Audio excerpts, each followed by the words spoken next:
Hello weavers, നമുക്കിന്ന് ഇഡ്ഡലിക്കും ദോശയ്ക്കും പറ്റിയ നല്ലൊരു കാന്താരി മുളക് കൊണ്ടുള്ള ചട്നി എങ്ങനെയാണ് ഉണ്ടാക്കുന്നത് നോക്കാം. അതിന് വേണ്ടിയിട്ട് ഞാൻ കുറച്ച് നാളികേരം 4-5 സ്പൂണ് നാളികേരം ചെറിയ എടുത്തിട്ടുണ്ട്. പിന്നെ കാന്താരി മുളക് ഒരു 10-12 എടുത്തിട്ടുണ്ട്. അത് നമ്മൾ എരിവ് നോക്കിയിട്ട് വേണം കേട്ടോ ചേർക്കാൻ, അല്ലെങ്കിൽ കാന്താരി മുളകാണെങ്കിൽ എരിവ് അധികമാകും. പിന്നെ പച്ചമുളകിനെക്കാട്ടിലും ഏറ്റവും നല്ലത് കാന്താരി മുളകാണ്, നമ്മുടെ ഹെൽത്തിന് നല്ലത് അതാണ്. പിന്നെ 2 ചെറിയ ഉള്ളി എടുത്തിട്ടുണ്ട്. ഈ ഉള്ളിക്ക് വേറെ നിങ്ങൾക്ക് വേണമെങ്കിൽ ഇഞ്ചിയുടെ മണം ഇഷ്ടമാണെങ്കിൽ ഇഞ്ചി കൂട്ടാം. ഞാൻ ഉള്ളിയാണ് എടുക്കുന്നത്. പിന്നെ കരിവേപ്പിൻ്റെ ഇല, പിന്നെ കുറച്ച് ഉപ്പ് വേണം. പിന്നെ കടുക് ഇറക്കാനായിട്ട് കടുക്, വറ്റൽമുളക്, പിന്നെ കുറച്ച് കരിവേപ്പിൻ്റെ ഇല. ഇത്ര സാധനമാണ് വേണ്ടത്. ഇനി നമുക്കത് അരച്ചെടുക്കാം. അതിനു മുമ്പ് നിങ്ങൾക്ക് എൻ്റെ വീഡിയോ ഇഷ്ടപ്പെടുകയാണെങ്കിൽ ലൈക്ക് ചെയ്യാനും ഷെയർ ചെയ്യാനും സബ്സ്ക്രൈബ് ചെയ്യാത്തവർ സബ്സ്ക്രൈബ് ചെയ്യാനും കമൻറ്റ് ചെയ്യാനും മറക്കരുത്. ഇനി നമുക്കൊരു മിക്സിയുടെ ജാറിലേക്ക് ഇതിട്ടിട്ട് നമുക്കൊന്ന് അരച്ചെടുക്കാം. ഞാൻ ഇതിലേക്ക് ഉപ്പിട്ടു കേട്ടോ, ഉപ്പിട്ടു. ഇനി അതിലേക്ക് നമുക്ക് ഈ നാളികേരം ഇട്ട് കൊടുക്കാം, ഈ കാന്താരി മുളക് ഇട്ട് കൊടുക്കുക, ഉള്ളി ഇട്ട് കൊടുക്കുക, പിന്നെ ഈ കരിവേപ്പിൻ്റെ ഇല ഇട്ട് കൊടുക്കുക. ഇനി നമുക്കിതൊന്ന് ആദ്യം നമുക്ക് വെള്ളം ഒഴിക്കാതെ ഒന്ന് കറക്കിയെടുക്കുക, പിന്നെ വേണം നമ്മൾ വെള്ളം ഒഴിക്കാൻ.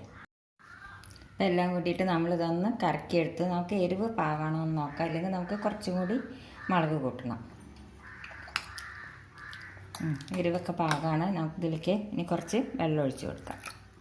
ഇനി ഇതൊന്നും കൂടി നമുക്ക് നല്ലപോലെ ഒന്ന് അരയ്ക്കാം. അപ്പം നമ്മളിത് നല്ലപോലെ അരച്ചെടുത്ത് കഴിഞ്ഞ് ഉപ്പ് മുളകെല്ലാം പാകമാണ്. നമ്മൾ മുളക് നോക്കിയിട്ട് പോരെങ്കിൽ നമ്മൾ കുറച്ചും കൂടി മുളക് ഇട്ടിട്ട് അരയ്ക്കണം കേട്ടോ. പക്ഷേ കാന്താരി മുളകാണെങ്കിൽ നല്ലൊരു പ്രത്യേക ടേസ്റ്റാണ് ചമ്മന്തിക്ക്. ഇനി നമുക്കിതിലേക്ക് കടുക് വറക്കാം. അതിനൊരു ചീനച്ചട്ടി എടുത്ത് തേച്ചു, ഗ്യാസ് ആവശ്യം. അതിലേക്ക് നമുക്ക് വെളിച്ചെണ്ണ ഒഴിച്ച് കൊടുക്കാം.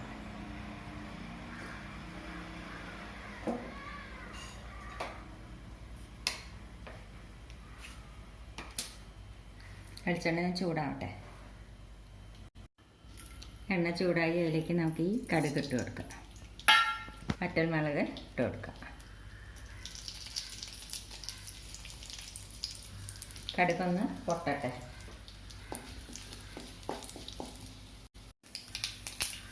കടുക് പൊട്ടി അതിലേക്ക് നമുക്ക് ഈ കരിവേപ്പിൻ്റെ ഇല ഇട്ട് കൊടുക്കാം.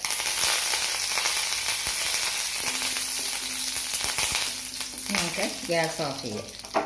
ഇനി എന്താണെന്ന് ചെയ്യുന്നത് വെച്ചാൽ നമ്മൾ ഈ അരച്ച ചമ്മന്തി ഇതിലേക്ക് ഒഴിച്ചു കൊടുക്കാം.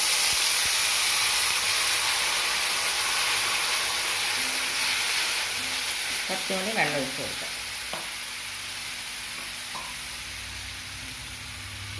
അപ്പം നമ്മുടെ